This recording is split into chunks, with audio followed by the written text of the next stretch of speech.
Finish this sentence. The greatest tragedy in life is when. I think in the past I would have said the greatest tragedy in life is when a parent loses a child or when a young child loses their parents. But a few years ago, my brother said the greatest tragedy in life is when we stop talking to God.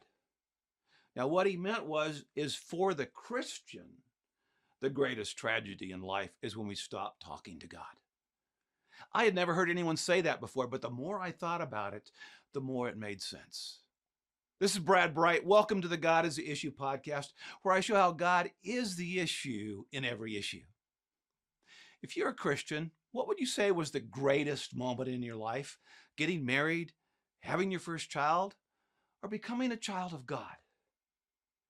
Now, let me ask you three more related questions. What happens when you stop talking to your spouse or your spouse stops talking to you? The relationship dies, right? What happens when you stop talking to your child or your child stops talking to you? Again, the relationship dies. So what happens when you stop talking to God? The relationship dies. Now, folks, I'm not talking about your salvation. I'm talking about experiencing the joy and peace of your salvation. I'm talking about how to make the Christian life work. Folks, if you're not talking with God throughout the day, I already know the Christian life is not working for you. Because the Christian life is simply a relationship with the living God, and good relationships require good communication. So if the most important relationship in your life is your relationship with God, and if it is true that if you stop talking to God, your relationship with him will die, then what's the greatest tragedy for a Christian? It's when we stop talking to God. You see, God created us for a relationship with him. So the more you talk with God, the more your relationship goes. The less you talk with God, the more your relationship dies. So that's a great reason to talk with God, isn't it? That's how you make the Christian life work. However, there are many other good reasons to talk with God. Let me ask you, who's more powerful, you or God? Is there power in prayer? No, there's not. Prayer is simply talking with God. The power is in the one to whom we pray. You see, God can do more in the blink of an eye than you or I can do in an entire lifetime.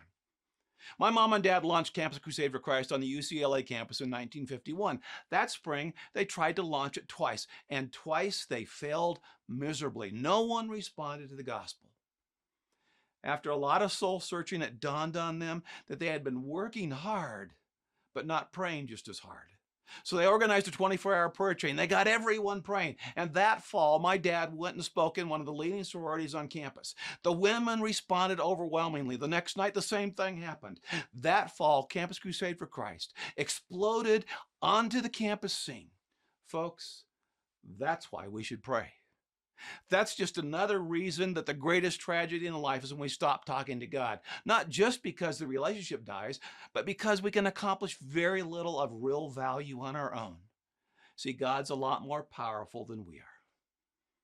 But what's another reason to talk to God? Well, let me ask you, who's smarter, you or God? Do you remember the story of the Israelites in Joshua chapter 9? God had commanded the Israelites to wipe out the inhabitants of the land because of their sin. However, the Gibeonites, who were nearby, tricked the Israelites into making a treaty with them. And instead of consulting with God, Joshua and the leaders swore an oath to the Gibeonites, guaranteeing they would not wipe them out. 3 days later, they found out they'd been conned, but it was too late. The Gibeonites fooled Joshua, the leader of God's people. If Joshua had just talked with God first, he would not have been duped. Have you ever been fooled? Can you think of anything in your life that might be different today if you had talked with God first?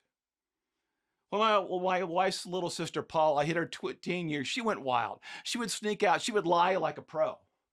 Finally, her mom, who was a new believer, asked God to show her every time Paula lied or snuck out. From that day forward, Paula would get caught every time, and often in very unexpected ways. Finally, Paula went to her mom and said, "I give up. I can't fight against you and God." Have you ever been fooled? I'm guessing you didn't talk to God about it first. I've been guilty of that. James 1:5 says, "If any of you lacks wisdom, you should ask God, and it will be given to you." Can you think of pain you might have avoided if you had talked with God about it first? You see, the greatest tragedy in life is when we stop talking to God. Now, here's another reason to talk with God. Who knows the future, you or God? What happens when you fire before you aim? What happens when you act before you pray? Do you think is wiser, to pray and then plan, or to plan and then pray? You see, if God knows the future and you don't, why would you act without praying first? Once again, the greatest tragedy in life is when we stop talking to God. And here's one more reason to talk with God. If you succeed without God's help, who gets the glory? I remember a number of years ago, I was trying to launch a new project. I tried 3 times, and each time it failed. It failed miserably. It fell flat. Finally, one evening, I got down on my knees beside my bed and poured out my frustration to God.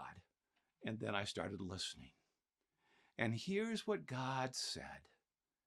He said, Brad, you've been working really hard to get this launched, haven't you? And I responded, yes, Lord, I have. And again, he asked, you've been working really, really, really hard to get this launched, haven't you? And again, I responded, yes, Lord, I have. And then he asked the clincher. He said, if you had succeeded, who would have gotten the credit, me or you? And folks, then it dawned on me.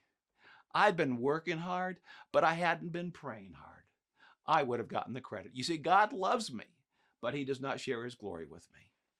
You know, likewise, if my dad had succeeded in launching Campus Crusade for Christ without really praying about it first, who would have gotten the credit? You see, if you act without praying, aren't you in effect saying, God, I've got this. I don't really need you. Is that really what you want to communicate to God? The greatest tragedy in life is when we stop talking to God.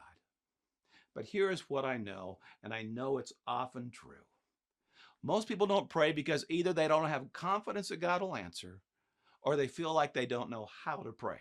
If either of those describe you, please go to brightmedia.org and download your free copy of How You Can Pray with Confidence. My dad wrote it a number of years ago.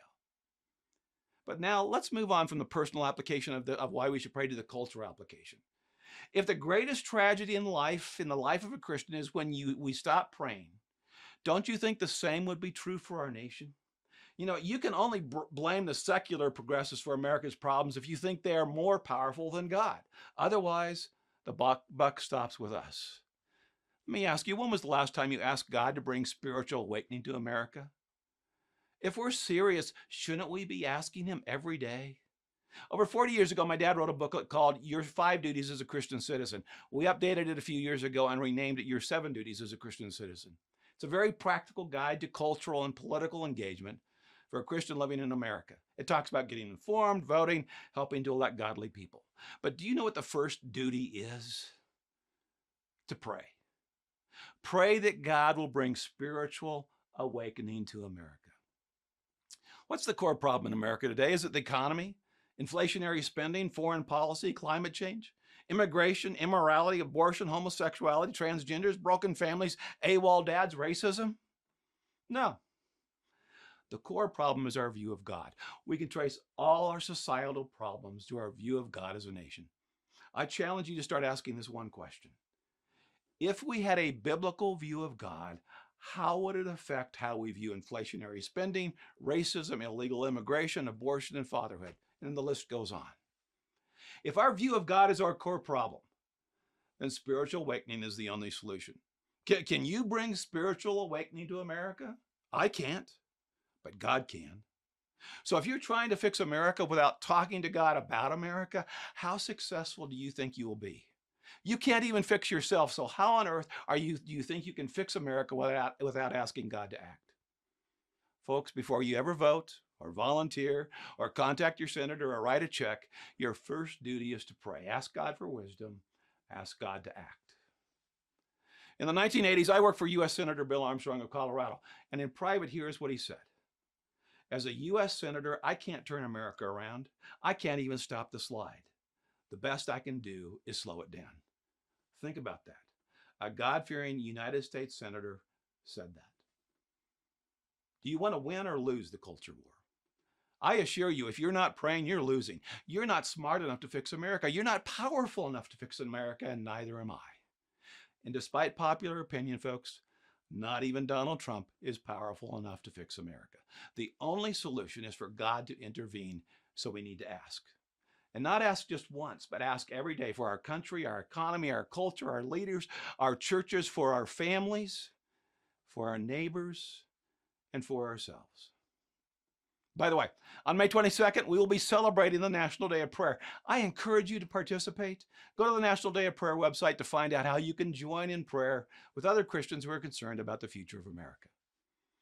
1 Thessalonians 5:17 says, pray without ceasing. How do you do that? May I make a suggestion? Ask yourself the following question 30 times every day for the next month. Here's the question.